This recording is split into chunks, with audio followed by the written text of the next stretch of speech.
Welcome, students, in the series of electrochemistry, where I'm telling you about the basic concepts of chemistry, how you can understand all these facts.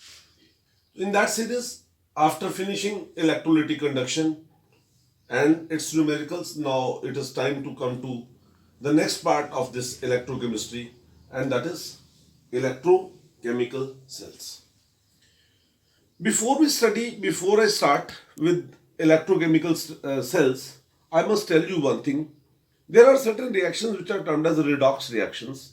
Know that redox reactions are those reactions in which both oxidation as well as reduction takes place simultaneously.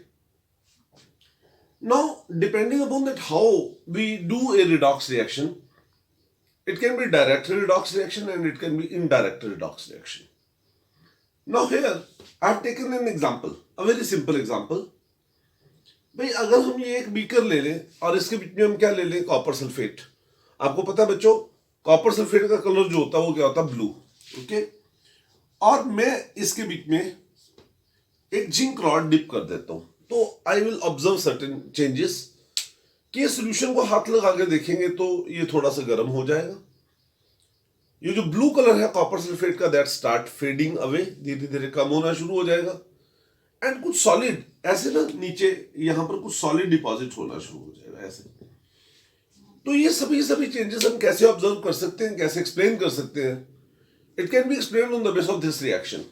भाई ज्यादा क्या हुआ होगा इसमें, यही तो हुआ होगा कि जिंक कॉपर सल्फेट से रिएक्ट कर गया होगा. और जब जिंक कॉपर सल्फेट से रिएक्ट करेगा तो क्या बनाएगा, zinc plus copper sulphate forming zinc sulphate plus copper. आपको ये पता है जिंक सल्फेट का कलर क्या है, कलरलेस होता है इसका सॉल्यूशन, और ये ब्लू कलर है. तो एक ब्लू कलर चीज खत्म हो रही है और कलरलेस बन रहा है, तो इसलिए उसका ब्लू कलर फेड अवे होना शुरू हो गया. कॉपर बनने से वो नीचे डिपॉजिट होना शुरू हो गया. एंड ड्यूरिंग दिस रिएक्शन जो एनर्जी लिबरेट आउट हुई, वो एनर्जी लिबरेट आउट हुई इन फॉर्म ऑफ हीट, इसलिए ये सॉल्यूशन गर्म होना शुरू हो गया. तो फंडामेंटली इस रिएक्शन को अगर हम देखें तो जिंक इसमें क्या हुआ, Zn0 से Zn2 प्लस ऑक्सीडेशन हुआ, एंड Cu2 प्लस से Cu, ये क्या हो गया, रिडक्शन. अब ये ऑक्सीडेशन है और ये क्या रिडक्शन है. तो यहां पर दोनों को दोनों ऑक्सीडेशन और रिडक्शन एक ही वेसल में हो रही हैं, इसलिए इस टाइप की रिएक्शंस जिसमें ऑक्सीडेशन और रिडक्शन हम एक ही वेसल में करते हैं, उन रिएक्शंस को हम बोलते हैं direct redox reactions. Direct redox reactions के दौरान जो एनर्जी लिबरेट आउट होती है, केमिकल एनर्जी, वो हीट की फॉर्म में लिबरेट आउट होती है. लेकिन we can make the use of that energy in some useful form. और वो कैसे है, मैंने यहां पर ये एक सिस्टम बनाया है, अभी इसको एक्सप्लेन करूंगा आपके साथ. मैंने एक वेसल लिया, इसके बीच में मैंने लिया सॉल्यूशन ऑफ जिंक सल्फेट और ये कॉपर जिंक. एक दूसरा वेसल लिया, इसमें यहां पे क्या ले लिया, कॉपर, और इसमें सॉल्यूशन ले लिया किसका, कॉपर सल्फेट का. इसे हम बोलते हैं जिंक इलेक्ट्रोड और इसे बोलते हैं copper electrode. Students, I must tell you कि इलेक्ट्रोड वर्ड हम कब यूज करते हैं, when elemental state of anything is in contact with its own ions. जैसे जिंक अपने ही आयन, मतलब जिंक आयन, जिंक सल्फेट में जिंक आयन होंगे ना, उसके कांटेक्ट में है, तो इसलिए इसको जिंक इलेक्ट्रोड नाम दे दिया. Copper present in contact with copper ion of copper sulphate, इसलिए इसको हमने क्या नाम दे दिया, कॉपर इलेक्ट्रोड. तो जिंक इलेक्ट्रोड, कॉपर इलेक्ट्रोड, ये है. मैंने इन दोनों को एक कनेक्टिंग वायर के साथ जोड़ दिया, और जैसे इसको जोड़ा तो ये आपके पास, अब आपको ही पता है, यू शुड बी नोइंग कि जिंक जो है ज्यादा रिएक्टिव है. जिंक ज्यादा रिएक्टिव होने के कारण से जिंक विल ऑक्सीडाइज और क्या बनाएगा, जिंक आयन प्लस 2 इलेक्ट्रॉन्स. तो ये जो इलेक्ट्रॉन है इस वायर के थ्रू इधर को मूव करेंगे, इधर से इधर को मूव करेंगे. देखिए इधर से इधर को मूव करना शुरू कर देंगे इलेक्ट्रॉन्स, ठीक है. और when they will reach toward that side, उधर जब पहुंचेंगे तो क्या होएगा, Cu2 प्लस कॉपर सल्फेट में है ना copper ion, plus 2 electron forming क्या, कॉपर, मतलब क्या हुआ कि जिंक ज्यादा एक्टिव होने के कारण से ऑक्सीडाइज होगा, और ये ज्यादा एक्टिव होने के कारण से कॉपर आयन को क्या कर देगा, रिड्यूस कर देगा। ठीक है, क्योंकि जिंक ज्यादा रिएक्टिव है इसलिए ये कॉपर आयन को रिड्यूस कर सकता है। तो जैसे इधर से इधर इलेक्ट्रॉन फ्लो हुए, तो आपको ये पता होना चाहिए कि whenever electron flow in the opposite direction the charge flow, current flow करता है, तो करंट अपोजिट डायरेक्शन में फ्लो करा। तो इसका मतलब ये हुआ कि यहां पर जो एनर्जी है that appeared in form of electric energy, है ना, इलेक्ट्रिकल एनर्जी। तो इसका मतलब अब ये जो एक डिवाइस है, इसका मतलब ये डिवाइस है जिसमें हम क्या कह सकते हैं कि that the chemical energy which is produced during redox reaction. दोबारा बोलता हूं, the chemical energy which is produced during a redox reaction is converted into electrical energy. So a device which convert chemical energy of a redox reaction to electrical energy is known as electrochemical cell. इसे हम electrochemical cell का नाम देते हैं। लेकिन अब ये जो जब ये सेल है, अब ये वाला पार्ट थोड़ा समझने वाला है कि जब ये सेल वर्क करेगा तो इसमें कुछ प्रॉब्लम्स आएंगी, और वो प्रॉब्लम्स क्या है, सुनिए। जिंक ऑक्सीडाइज हुआ, क्या बना दिया इसने, यहां पर जिंक आयन आ गए ज्यादा, Zn2+ आयन आ गए। ओके, और मतलब इसमें पहले जिंक आयन और सल्फेट आयन बराबर थे, as a result of this reaction इसमें जिंक आयन एक्सेस में हो गए, और इधर आपके पास क्या था, यू सी कॉपर आयन और सल्फेट आयन बराबर थे। You are having the copper ion and sulphate ion equal for copper sulphate, लेकिन कॉपर आयन क्या हो गए, रिड्यूस। तो इसको इस एंड पर सल्फेट आयन एक्सेस हो जाएंगे। ठीक, अंडर दिस सिचुएशन अगर आप ये सोचो कि इलेक्ट्रॉन इधर से इधर को मूव कर जाए, तो पॉसिबल नहीं है। क्यों? क्योंकि ये नेगेटिवली चार्ज है, इसके ऊपर, इस सॉल्यूशन के ऊपर क्या आ गया, पॉजिटिव चार्ज, तो ये इलेक्ट्रॉन को रिलीज ही नहीं कर पाएगा। और अगर मान लिया कर भी दे तो ये इलेक्ट्रॉन जब उधर जाएंगे तो उधर क्या है, सल्फेट आयन एक्सेस में, मतलब उस सॉल्यूशन के ऊपर क्या चार्ज है, नेगेटिव चार्ज है। तो इसका मतलब वो उस इलेक्ट्रॉन को एक्सेप्ट नहीं करेगा, मतलब flow of electron will stop and this electrochemical cell will stop working. तो ये काम ही नहीं करेगा। तो इसका सॉल्यूशन क्या है? इसका सॉल्यूशन ये है कि हम इसके सल्फेट आयन को इधर भेज सकें। डायरेक्टली तो भेज नहीं सकते क्योंकि फिर वो डायरेक्ट रिडॉक्स रिएक्शन हो जाएगी। तो इसलिए हमने एक इंस्ट्रूमेंट इसके लिए डिवाइस किया जिसे हम क्या बोलते हैं, सॉल्ट ब्रिज। कुछ भी नहीं होता, ये बड़ी सिंपल सी एक ट्यूब होती है, ऐसे यू शेप ट्यूब होती है ऐसे, ठीक, जिसके बीच में एगार एगार होता है। एगार एगार एक जेली है और इसके बीच में कुछ स्ट्रॉन्ग इलेक्ट्रोलाइट होता है, लाइक KCl, लाइक KNO3 या K2SO4, ठीक है, ये होता है। अब जैसे इसमें हम सल्फेट ले रहे हैं तो इसलिए इसमें क्या होता है, पोटाशियम सल्फेट, ठीक है, ये पोटाशियम सल्फेट। तो पोटाशियम सल्फेट है, पोटाशियम आयन और सल्फेट आयन होंगे। अब इमेजिन करो इसका जूम पार्ट, मैंने इसको जूम प्लस किया है, तो यहां पे जिंक आयन एक्स्ट्रा है, ठीक है, और यहां पे क्या है, सल्फेट आयन एक्स्ट्रा है इधर, ये मैंने जोड़ दिया ना। तो क्या होगा, ये जो जिंक आयन है ये इन सल्फेट आयन को अपनी तरफ अट्रैक्ट करेंगे, न्यूट्रलाइज हो गया, ZnSO4 बन गया, तो इधर इसका पॉजिटिव चार्ज खत्म हो गया। एंड अब पॉजिटिव चार्ज एक्सेस कहां पे आ गया, सॉल्ट ब्रिज में। उसको न्यूट्रलाइज करने के लिए ये इधर के सल्फेट आयन को सब कर लेंगे। इसका मतलब ये हुआ कि the flow of the sulphate ion will be taking place from this end to this end. इधर से इधर को सल्फेट आयन फ्लो करना शुरू करते हैं ऐसे। होप सो कि बात समझ आ गई होगी आपको। नो यहां से इसका मतलब ये हुआ, देखिए इसमें ना बच्चों एक बार एक क्वेश्चन आता है, what is salt bridge and what are its function. Simple सी बात है, salt bridge is U shape tube having agar agar along with some strong electrolyte. और इसके यूजेस क्या है, दो यूजेस ध्यान से समझना। दैट पहली बात, it maintain electrical neutrality of the cell, ये सेल की इलेक्ट्रिकल न्यूट्रलिटी को मेंटेन करता है। एंड दूसरी बात ये है कि that it complete the internal circuit. देखिए इलेक्ट्रोकेमिकल सेल में जो सर्किट है ना वो बहुत इंपॉर्टेंट रोल प्ले करती है। तो यहां पर दो सर्किट है ना, एक बाहर की सर्किट जो वायर के थ्रू है और एक अंदर की सर्किट जो किसके थ्रू है, सॉल्ट ब्रिज के थ्रू है। तो इसका मतलब ये हुआ कि दैट इज बाहर की सर्किट के थ्रू क्या है, इलेक्ट्रॉन फ्लो करते हैं और अंदर की सर्किट के थ्रू आयंस फ्लो करते हैं। तो ये सॉल्ट ब्रिज के थ्रू आयन फ्लो होने से सर्किट भी कंप्लीट होता है।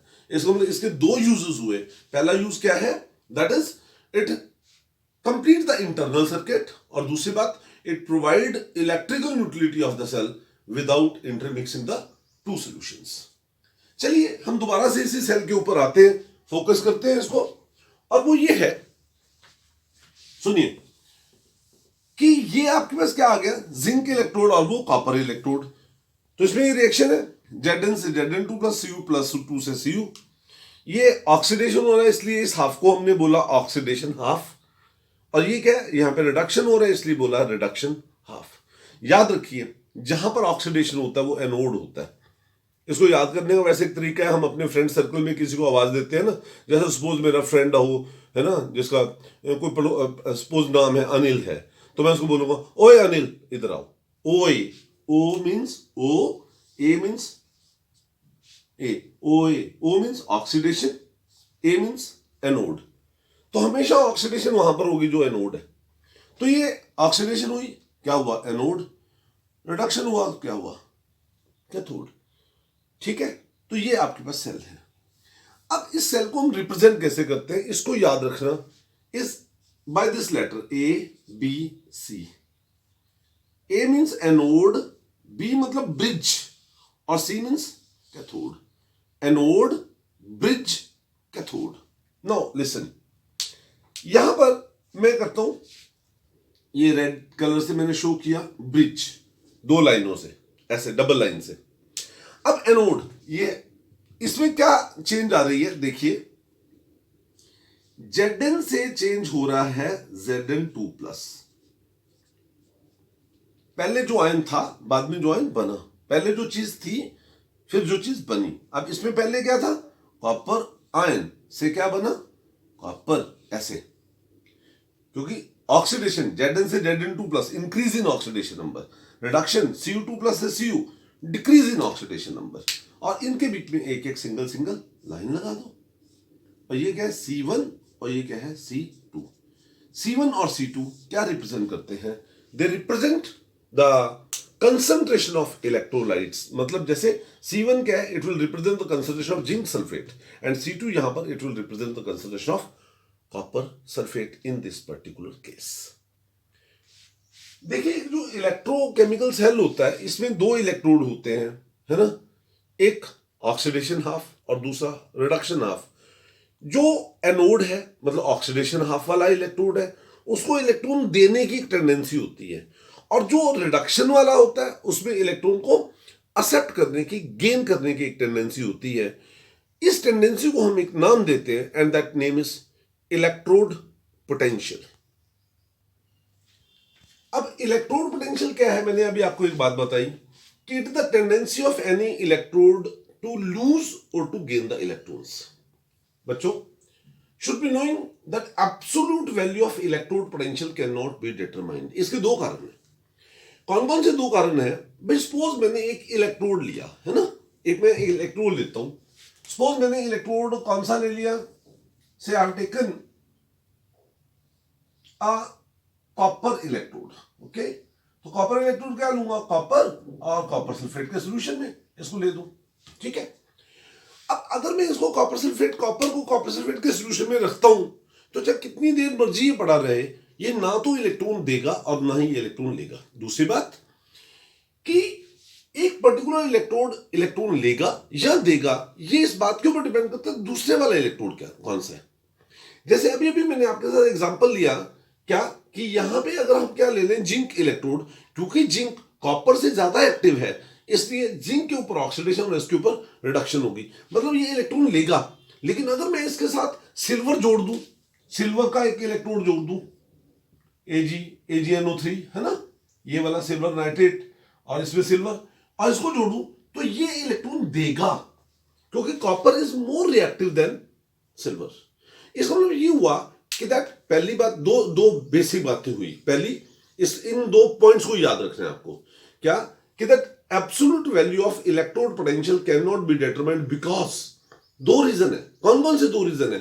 नंबर वन, दैट सबसे पहला रीजन इसका क्या है कि that is an electron do not lose और gain electron when it is present as such. And दूसरी बात यह है कि the nature of a particular electrode depend upon the nature of the other electrode which is connected to it. Okay, say if it is connected with a metal which is more reactive, so then it will accept the electron, it will undergo reduction. और अगर इसके साथ जो metal दूसरा लगा हुआ है, अगर वो उसकी रिएक्टिविटी कम है, तो it will undergo the process of oxidation, it will lose the electron. तो फिर बात ये आती है कि that what is the मतलब solution to this problem? इस प्रॉब्लम का ये सोल्यूशन है कि हम एब्सोल्यूट वैल्यू तो नहीं निकाल सकते, तो कोई बात नहीं, नो प्रॉब्लम। फिर हम रेफरेंस वैल्यू की तरफ जाते हैं। Then we will find out the value of the electrode potential in terms of reference units. और जो रेफरेंस यूनिट्स हैं उसमें क्या है, हमें एक स्टैंडर्ड रेफरेंस तो फिक्स करना पड़ेगा। और वो जो हमने स्टैंडर्ड रेफरेंस फिक्स किया वो है कौन सा? SHE, या इसे बोलते हैं NHE। SHE फुल फॉर्म है स्टैंडर्ड हाइड्रोजन इलेक्ट्रोड, या NHE full form normal hydrogen electrode. ये क्या होता है? ये एक वेसल है, it consist of a beaker in which there is present 1 molar HCl solution. इसमें एक फनल होती है, डोम शेप्ड फनल। इसके बीच में हाइड्रोजन गैस पास हम कर सकते हैं at 1 atmosphere pressure. Remember 1 atmosphere pressure. ये सॉल्यूशन HCl का 1 मोलर है और इसका ऑपरेशनल टेम्परेचर 25 डिग्री सेल्सियस।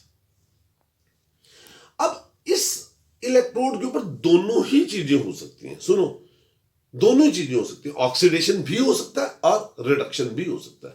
देखिए, 2 प्रोटॉन, जब इसके ऊपर रिडक्शन हो, प्रोटॉन ये कहां से है? HCl से। 2 ऑफ प्रोटॉन प्लस 2 इलेक्ट्रॉन, भैया किसी से इलेक्ट्रॉन जब लेगा तो इट विल फॉर्म H2, मतलब इसके ऊपर खुद के ऊपर क्या हो गई? रिडक्शन।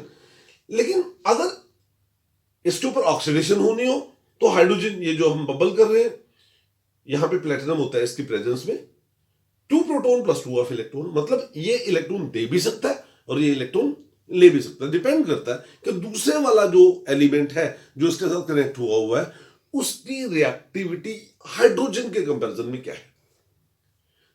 एनीहाउ, चाहे इसके ऊपर ऑक्सीडेशन हो चाहे इसके ऊपर रिडक्शन हो, है ना, हम हमेशा स्टैंडर्ड वैल्यू को फिक्स करते हैं, रेफरेंस वैल्यू को फिक्स करते हैं।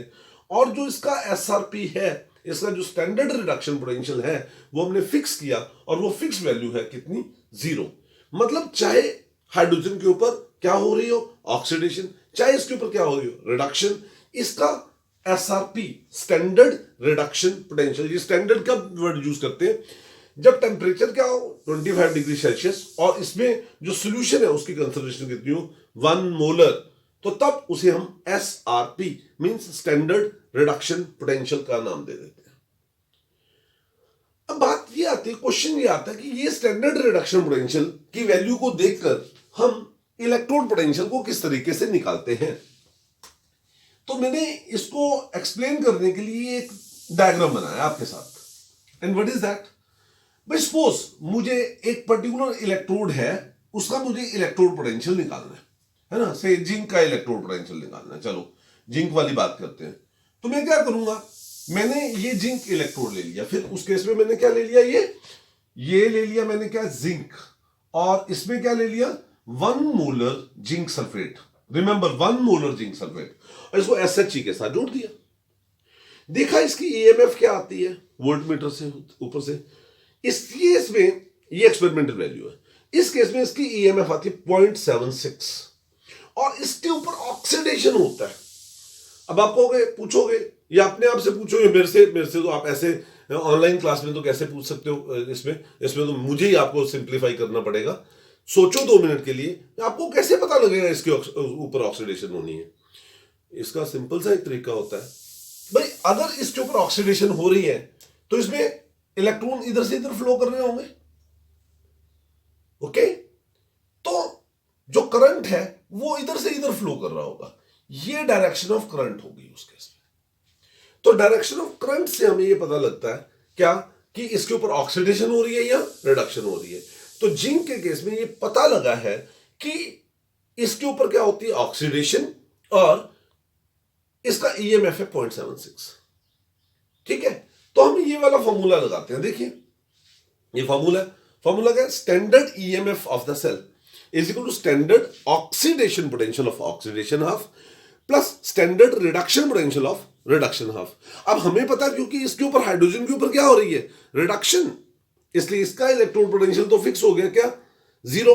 तो इसका मतलब ईएमएफ कितनी आई, experimental value 0.76 is equal to standard oxidation potential of किसका, जिंक इलेक्ट्रोड प्लस 0।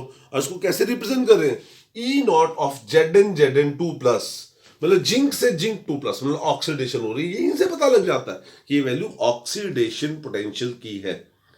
बच्चों अगर मैं कॉपर की केस लूं, भाई सपोज मैं यहां पर क्या ले लूं, कॉपर, और ये क्या ले लूं, कॉपर सल्फेट, ठीक।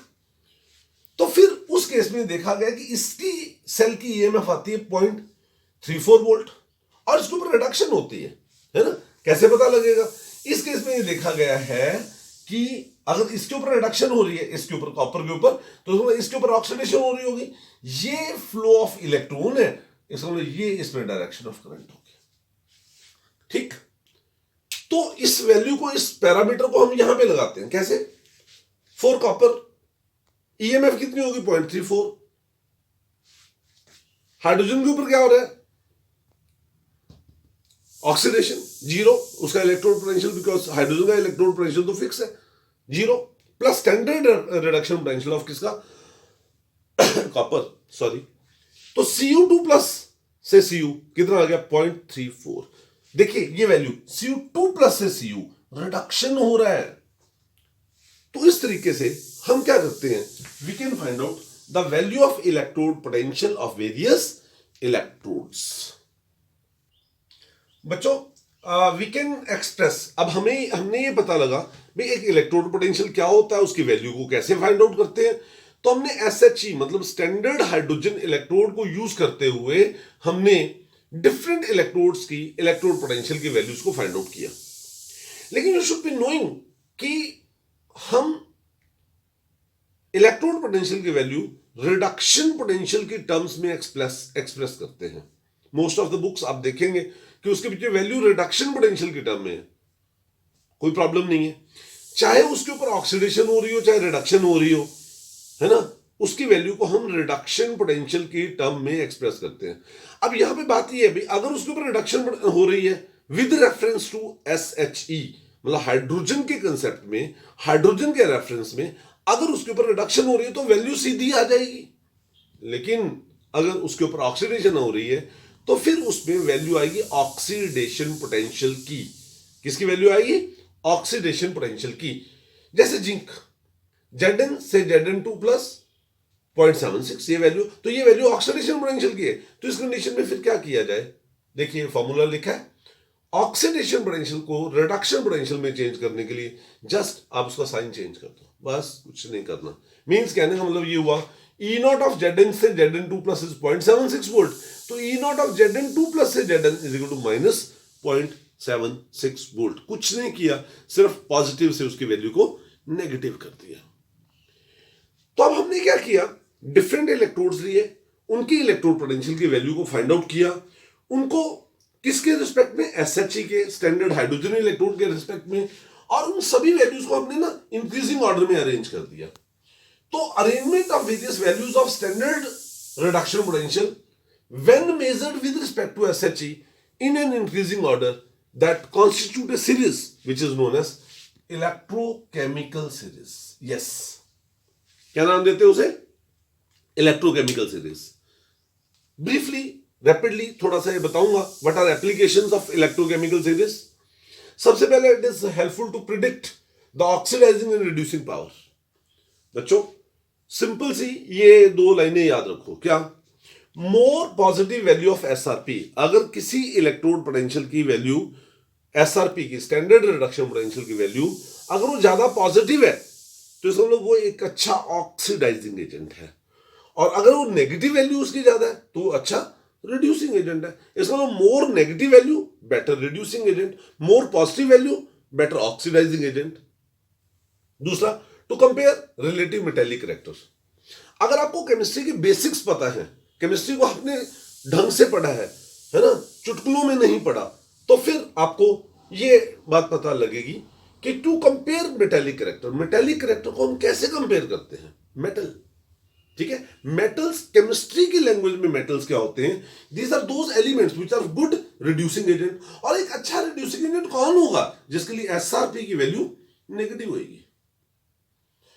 Lower is the value of SRP, इसका मतलब अगर एसआरपी की वैल्यू क्या है, लोअर है, मींस मोर नेगेटिव है, तो ज्यादा अच्छा रिड्यूसिंग एजेंट है, इसलिए it will be more metallic, वो ज्यादा मेटेलिक होगा। Next is to predict the liberation of hydrogen by metal with acid. भाई एक मेटल, हमें पता है एक मेटल एसिड के साथ रिएक्ट करके हाइड्रोजन देता है, लेकिन कुछ मेटल्स हैं जैसे कॉपर हो गया, सिल्वर हो गया, गोल्ड हो गया, वो एसिड के साथ रिएक्ट करके हाइड्रोजन नहीं देते। क्यों नहीं देते, उसका रीजन है। असल में ऐसा होता है, देखिए एसिड में क्या है, प्रोटॉन है और बना गया इससे हाइड्रोजन, तो इसकी +1 ऑक्सीडेशन से स्टेट से 0, मतलब इसकी क्या हुई, रिडक्शन।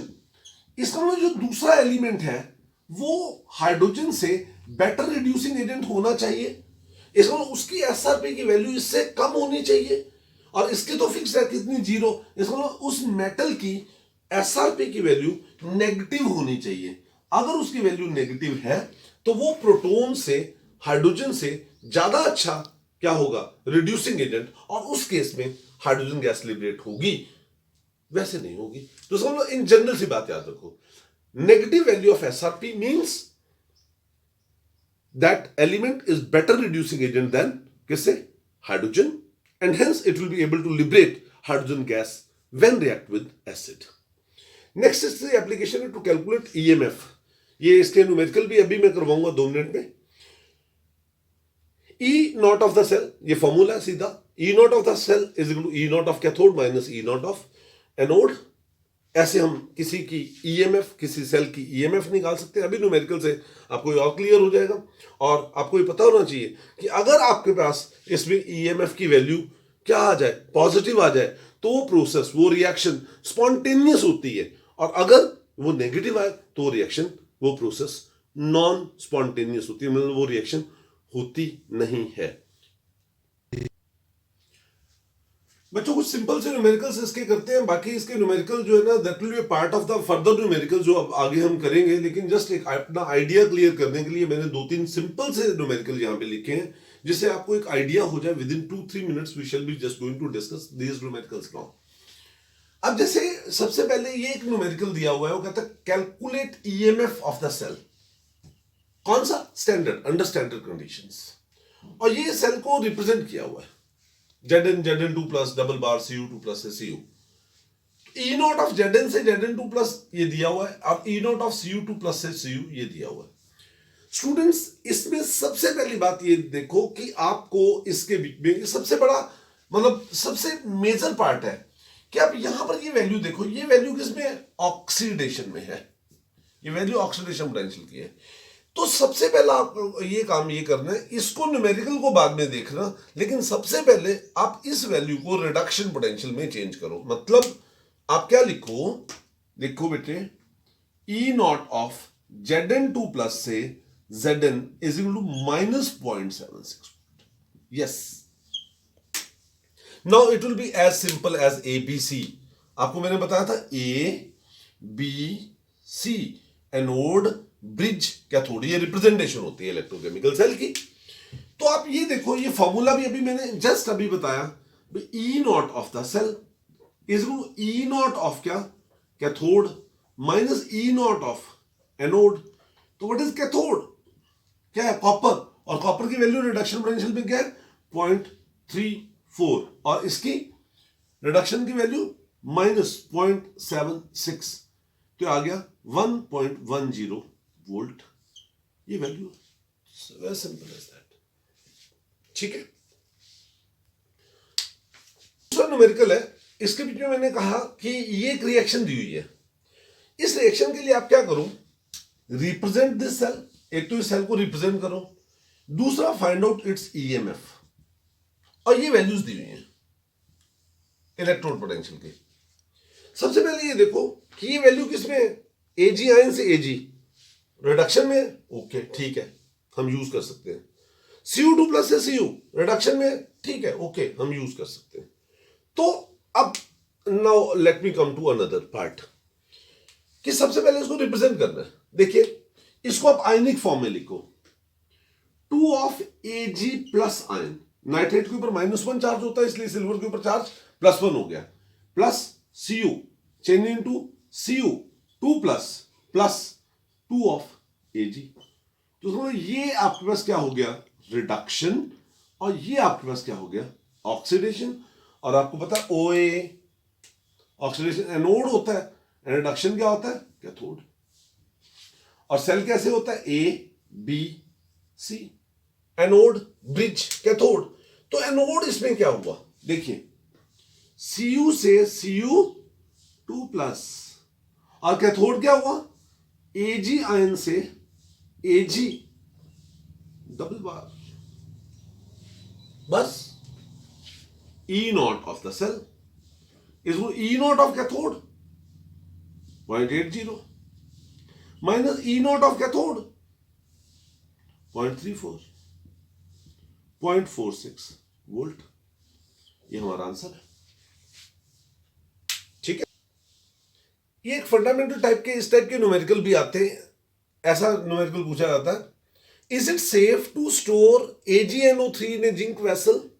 मतलब क्या है, वो कहता है ये एक जिंक का वेसल है, जिंक मेटल का वेसल है ये जिंक, और वो कहता है इसके बीच में हमने क्या रख रहे हैं, सिल्वर नाइट्रेट। ये सिल्वर नाइट्रेट हम रखना चाहते हैं इसमें। कहता क्या ये ठीक रहेगा, अरे भाई ये ठीक तो तब रहेगा भाई अगर इसमें रिएक्शन ना हो तो ठीक रहेगा, अगर रिएक्शन होगी तो इसका मतलब ठीक नहीं रहेगा। इसका मतलब ये हुआ कि इसमें एक्सपेक्टेड रिएक्शन क्या होगी।